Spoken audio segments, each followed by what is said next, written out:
Well, I hope everybody's had a wonderful start to the Feast of Tabernacles. It's just a joy to be here to share not only this physical time together, but to share the vision of God's coming kingdom to this earth. And it's going to be such an incredible event that takes place. But before I get into my sermon, I can't help but wonder if you've heard the latest in some of the world news. Specifically, there's been some crazy laws put in the books recently. And the recent news I saw where Hawaii decided to make it against the law to laugh out loud. Can you imagine that? Making it against the law to laugh out loud? The law actually states that you have to keep it down to aloha. Oh boy. Aloha. You know, I believe that God is the creator of humor. You can see that all through his creation, but I'm not sure he would take ownership to that. So, all right, on to more serious business. I would like to start off by asking a couple questions. The first one is this: are you praying for rain? Are you praying for rain? I'm guessing I'm probably getting a resounding no with that question. But what does a perfect day look like to you? If you envisioned a perfect day, and everybody's going to have a different vision of what a perfect weather day would be like, but it might actually be very similar to what we're experiencing today. I mean, it's a little bit chilly for me, but that's just my personal preference. I like mid 70s. And some of you probably wish that it was 85 or 90 and you could go jump in the water and enjoy that. But what do you think a perfect weather day looks like? Maybe ultra blue skies, maybe warm temperatures, maybe even, like I said, some people like it hot. But I think it's safe to say that as the feast is beginning and has begun, that we all hope and probably are even praying for beautiful weather, sunny weather throughout the rest of this feast. And I looked at the weather forecast for the next 7 to 10 days, and it looks like very much like today, maybe slightly even warmer as we move on in the week ahead. Well, it may not happen at the feast this year, and probably that's a good thing because we want to have outdoor activities. But rain will eventually come, and when it does, we need to keep in mind that it is a blessing from God. Rain is a blessing from God. Sometimes it's even possible to think, I can't stand rainy weather. Because, and when you think about it, it's kind of a selfish thought because rain sometimes can wash out the events that we have planned and that sort of thing. So I understand that. But we also need to keep in mind that rain is a blessing from God. And God uses rain, actually, rainy weather, to teach us about his plans during the millennium, as we shall see as we go through my message today. So let's consider another question. What if the amount of rainfall that the earth receives every year was dependent upon the righteousness on the earth? So in other words, God would only allow rain to fall when the people are living according to his law, according to righteousness. What would be the state of our world today if God made decisions based upon the righteousness of people on when he would allow rain to fall upon the earth? Well, I think this world would be in a severe drought that is extended for thousands and thousands and thousands of years. Because righteousness isn't on this earth now, except for in the people of God, where he places his Holy Spirit and his righteousness. But people aren't living according to God's law in our world today. Very few. just those that God has given the ability to love his law and to follow it, to desire and want to follow God's law. But our world, in terms of righteousness, is in the middle of a severe drought.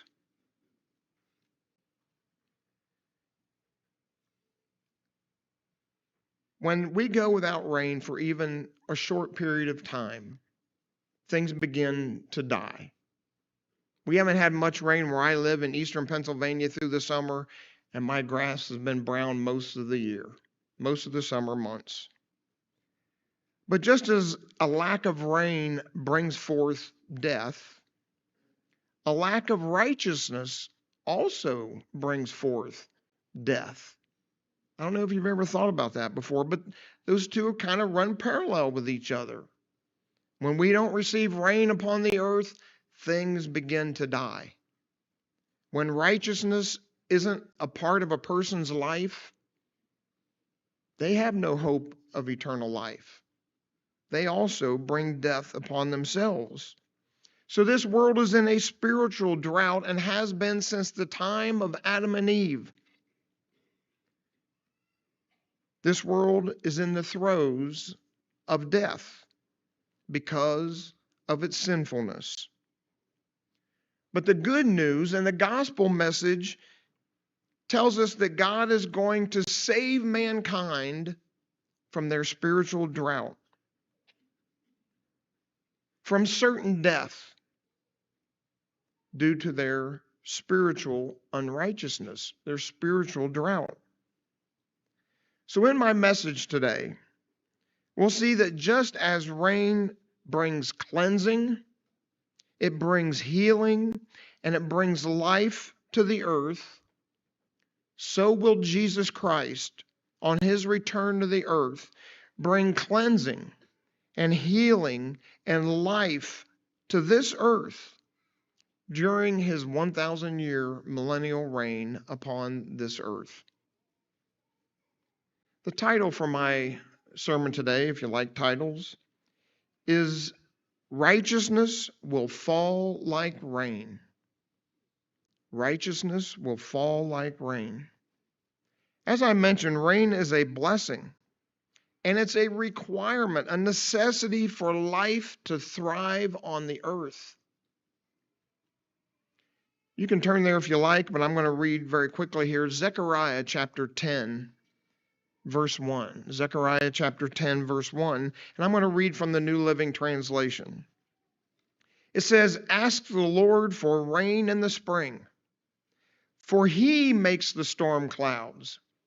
That establishes that it comes from God's hand. He makes the storm clouds, and he will send showers of rain so every field becomes a lush pasture. The millennial rule of Jesus Christ on this earth, that 1,000-year reign, will bring a cleansing to this earth in many ways, and it's a much needed cleansing. Watch the news. You'll see the cleansing that's needed in our world today. In the book of Hosea, chapter 10, you can begin to turn there if you like. In the book of Hosea, chapter 10, there's a message from God to his people. And this message is to both ancient Israel and also, I believe, to modern Israel. And even particularly, I think that this message that we're about to read could apply, I'll put it that way, could apply to each and every one of us. It's a warning message. So let's turn to Hosea chapter 10, and we'll just read two verses, verses 11 and 12. And again, I'll continue reading for this passage in, actually, I'm going to stick with the New King James Version. So Hosea chapter 10, verse 11. We'll start there. Ephraim is a trained heifer that loves to thresh grain. Well, if you're not a farmer, you may have a difficult time picturing the significance of that phrase. But he compares his people to being a trained heifer that loves to thresh grain. Well, with cattle, and I'm not a farmer, but there's basically two options. Either you have the option of plowing the earth, which is very difficult work. It requires a lot of energy. They're yoked together. The cattle are yoked together. They don't have freedom to move around. It's straightforward, and there's no eating or drinking or anything until it comes time for their break, and they're plowing the earth. Well, there's also the option of threshing grain. And they used to use cattle to just break up the grain. In that circumstances, the cattle would just be set free and the grain would be on the ground and they would walk around and stomp it and break it down. And from time to time, as they desired, they could lean down and partake of the grain that's on the ground and eat it.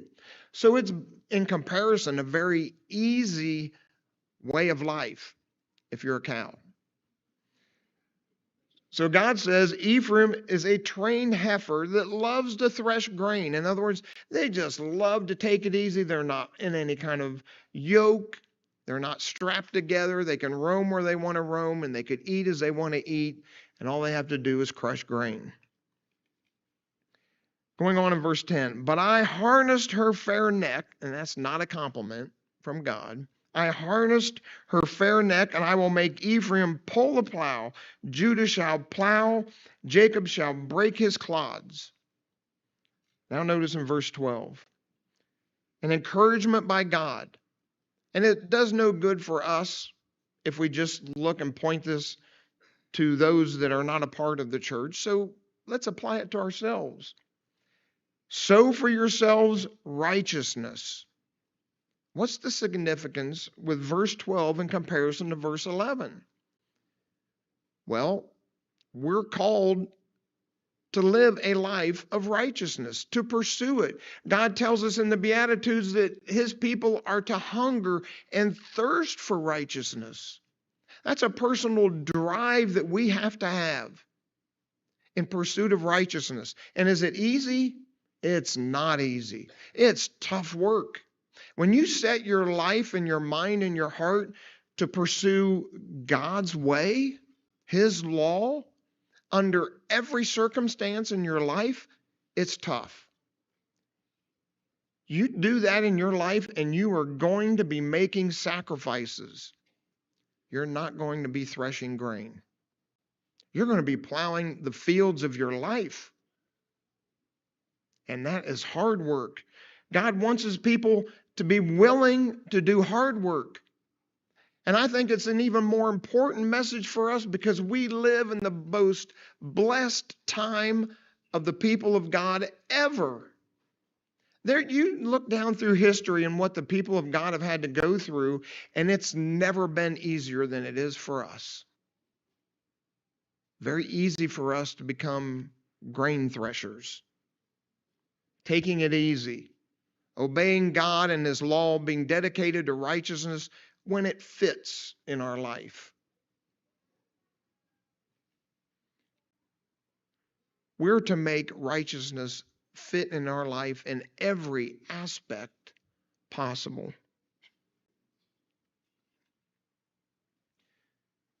Going on in verse 12, we'll wrap up this verse. Sow for yourselves righteousness, reap in mercy, break up your fallow ground. Do the hard work is what God's telling us to do. For it is time to seek the Lord.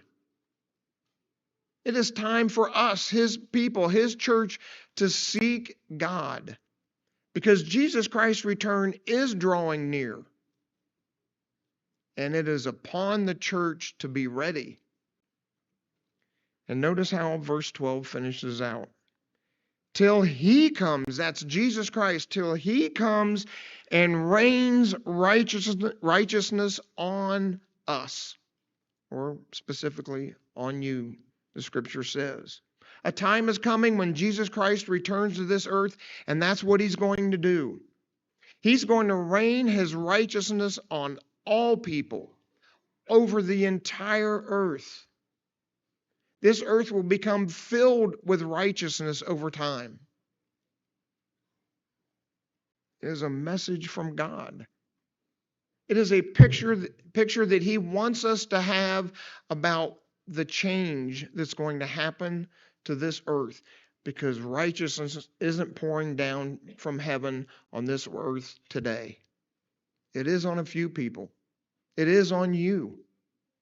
God is pouring his righteousness in your life through his Holy Spirit. Be thankful for that. Be appreciative of that. If you look at the whole world and you see the spiritual drought that this world is in, and God has decided to shower his righteousness in your life, how special is that? Be thankful as we partake of this Feast of Tabernacles.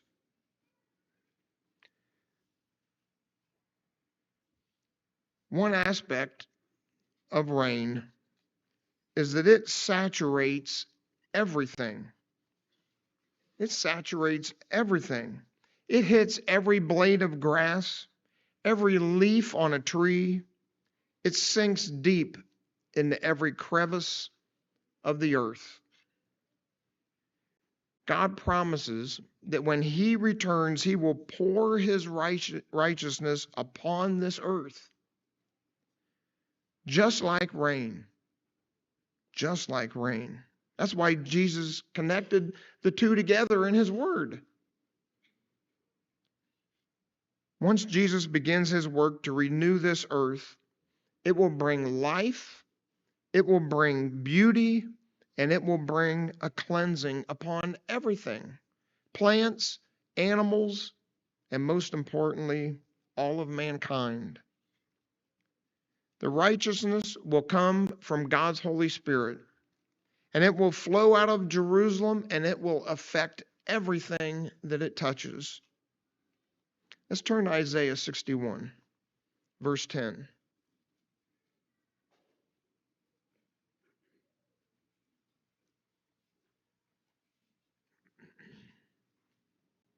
Let's notice as we read these couple scriptures here, we'll read verses 10 and 11. Notice the fruit of Jesus Christ's rule upon this earth. Listen to what God is going to do. And just as rain brings forth the beautiful flowers, so will Jesus cause righteousness to spread throughout this earth. Verse 10, I will greatly rejoice in the Lord. My soul shall be joyful in my God, for he has clothed me with the garments of salvation. He's clothed you with the garments of salvation. He has covered me with the robe of righteousness, as a bridegroom decks himself with ornaments, and as a bride adorns herself with her jewels. We have been made beautiful in the eyes of God because we've accepted the sacrifice of Jesus Christ in our life. Verse 11, for as the earth brings forth its bud, as the garden causes the things that are sown in it to spring forth, so the Lord God will cause righteousness and praise to spring forth before all the nations.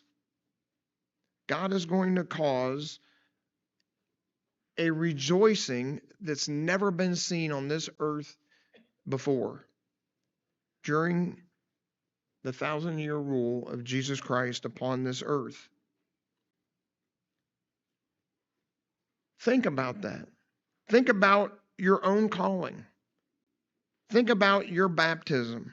Let's turn to Isaiah chapter 44, verses 3 through 5. Stick in the book of Isaiah, chapter 44, beginning in verse 3. I'll read this from the New Living Translation. This righteousness that is going to pour out from Jerusalem, from Jesus Christ, from God the Father, will bring a wonderful change in people. Verse 3 says, for I will pour out water to quench your thirst and to irrigate your parched fields. I will pour out my spirit upon your descendants and my blessing on your children. So we see even in verse 3, it's talking about pouring out. That's a pouring out of water, of making that difference in people's life. Verse 4, they will thrive like watered grass, like willows on a riverbank. Some will proudly claim, I belong to the Lord. We should be proclaiming that, not necessarily verbally, but the way we live our life now. Because God is doing that to us now. Some will proudly claim, I belong to the Lord. Are we proud of that? Are we proud that God owns us? That we've given our life over to Him in a dedicated covenant? Some will proclaim, again, verse 5, I belong to the Lord. Others will say, I'm a descendant of Jacob. Some will write the Lord's name on their hands, and they will take the name of Israel as their own. Anxiously wanting to be included into the family of God. What a blessing that we have. Think about, as I mentioned a minute ago, your calling and your baptism. It might have been a day or two or three or months or years or decades ago. Whenever it was, think about it. How exciting was that time for you?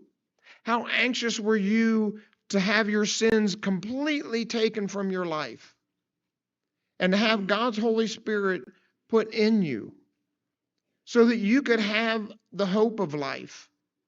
Because with the Spirit is righteousness, not our righteousness, God's righteousness. He gets all the credit.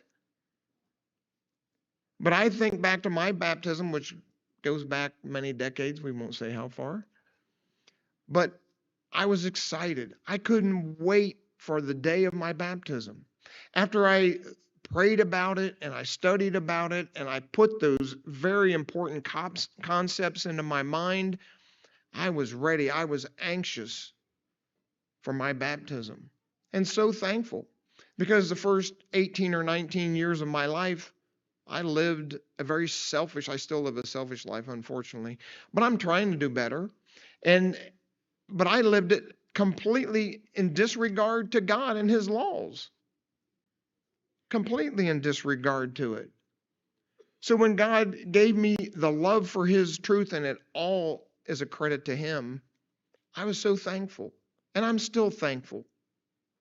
But we all need to be thankful, be very appreciative that God has chosen to give His righteousness, His reign to you in your life at this time.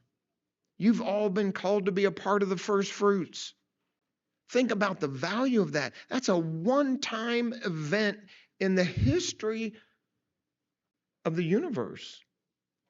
There's not going to be a first fruit now and a first fruit 10,000 years from now. There's one group of first fruits. And you've been called to be given that rare opportunity to be a part of God's first fruits into His kingdom.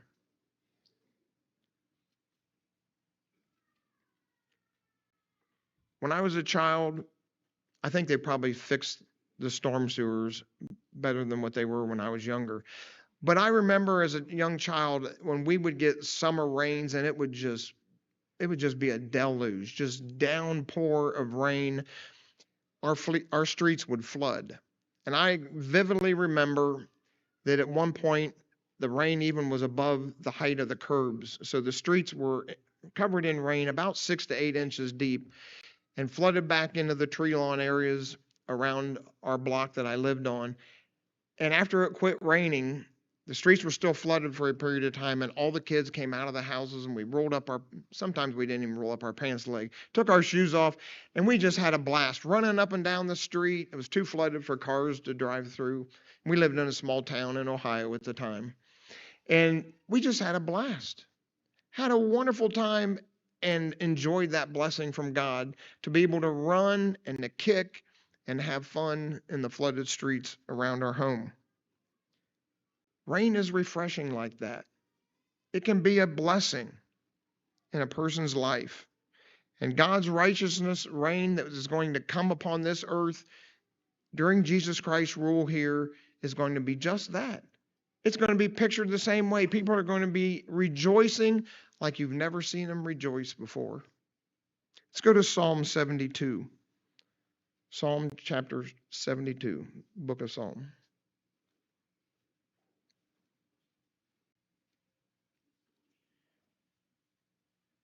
And we'll begin reading in verse 2.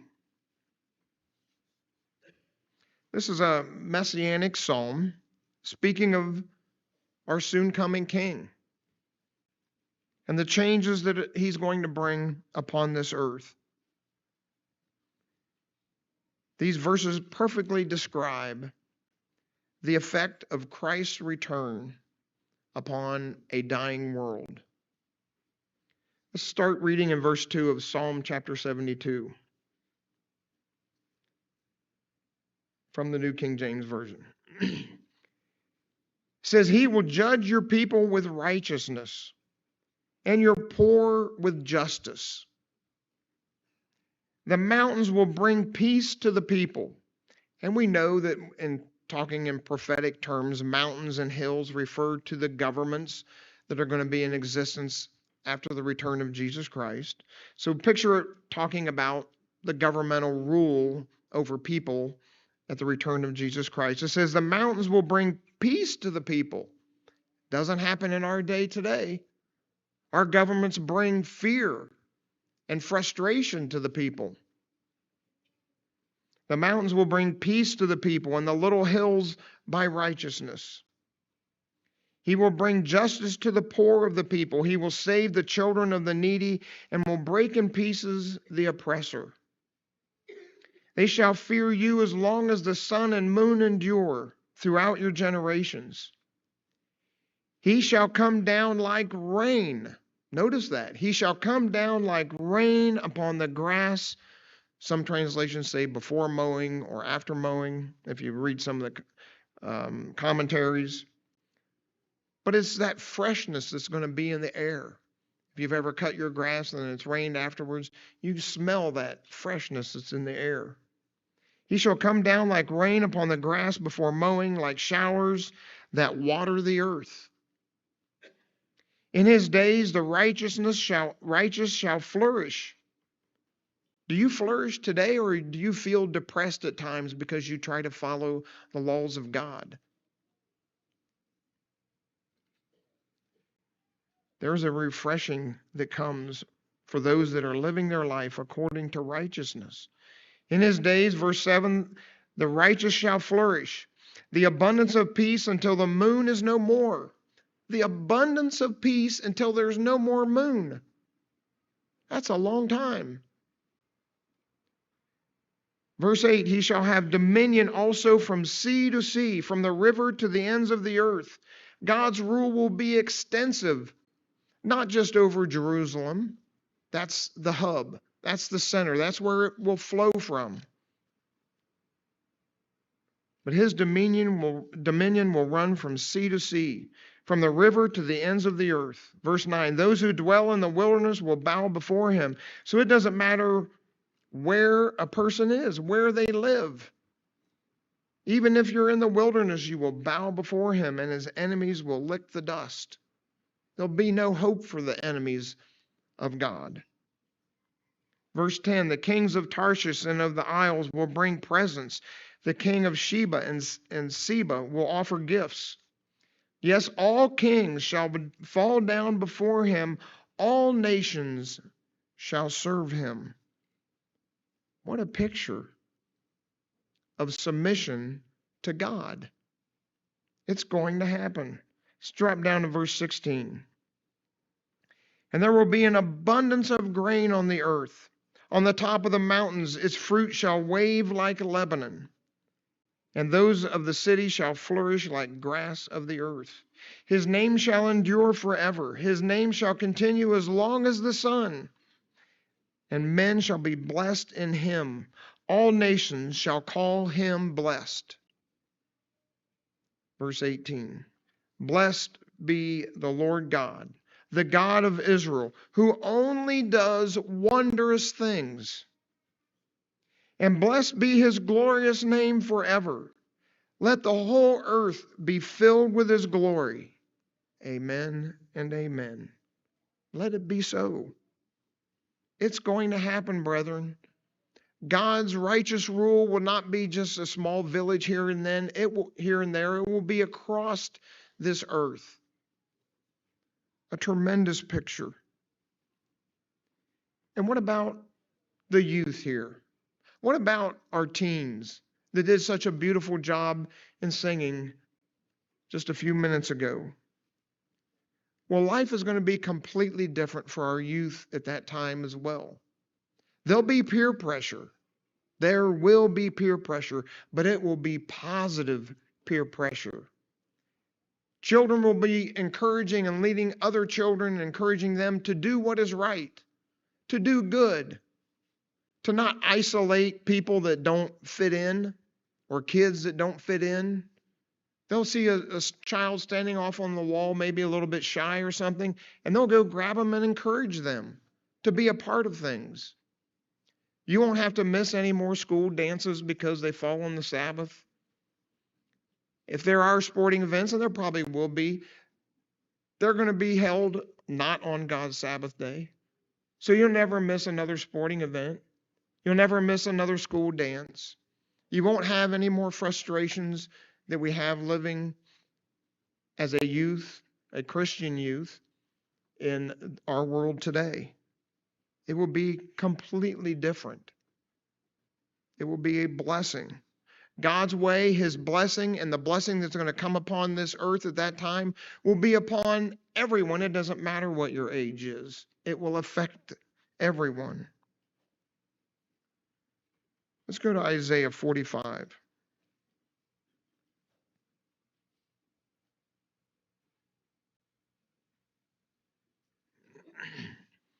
And we'll read verses 5 through 8 here.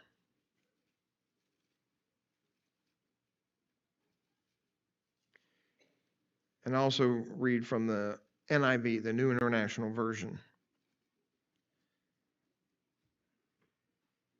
Isaiah 45, verse 5. It says, I am the Lord, and there is no other. Apart from me, there is no God. I will strengthen you, though you have not acknowledged me. Even though a person may not have embraced God yet or come to understand them yet, the promise is that God will be there for them to strengthen them, even though they haven't yet acknowledged him. Verse 6. So that from the rising of the sun to the place of its setting, people will know there is none besides me. I am the Lord, and there is no other. What's that scripture like in our world today? Is there just one God in our world today? A confusion of gods in our world today. All that's going to be gone. All of it will be put down. Verse 7, I form the light and create darkness.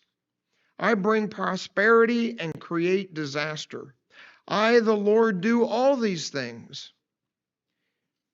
You heavens above, rain down my righteousness. That's a command from God to the heavens, in his control. You heavens above, rain down my righteousness. Let the clouds shower it down. Let the earth open wide. Let salvation spring up. Let righteousness flourish with it. I, the Lord, have created it.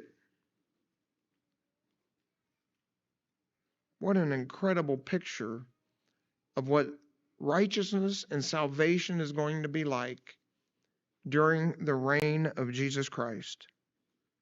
What an incredible picture is pictured for us during this Feast of Tabernacles. We observe the Feast of Tabernacles right here at the ocean's beginning, right at the ocean's shores. We have a very unique opportunity for those that are attending the feast here in Morehead, North Carolina, to really understand the meaning of this next verse. Let's go to Habakkuk chapter 2, verse 14.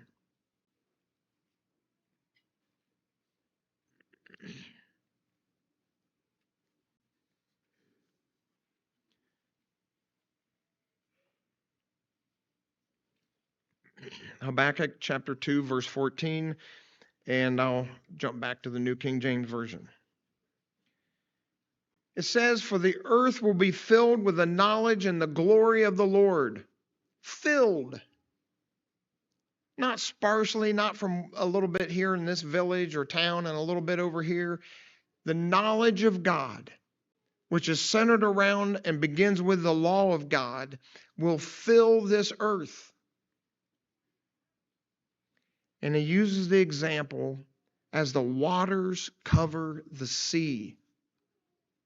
Look out there at some point during the feast and imagine what that's like. The waters completely engulf the sea. In God's kingdom, under the rule of Jesus Christ, his righteousness and the glory and the knowledge of God will be completely covering this earth. When Christ returns, he will rain healing righteousness upon the earth, and it will bring an end, finally, to the spiritual drought and death that has been going on for more than 6,000 years. God's righteous reign will bring a cleansing to all. It will bring healing between mankind and their God. It will bring the hope of life, eternal life, to all of mankind, not just a few. Final scripture, let's turn to Isaiah 35, verse 1.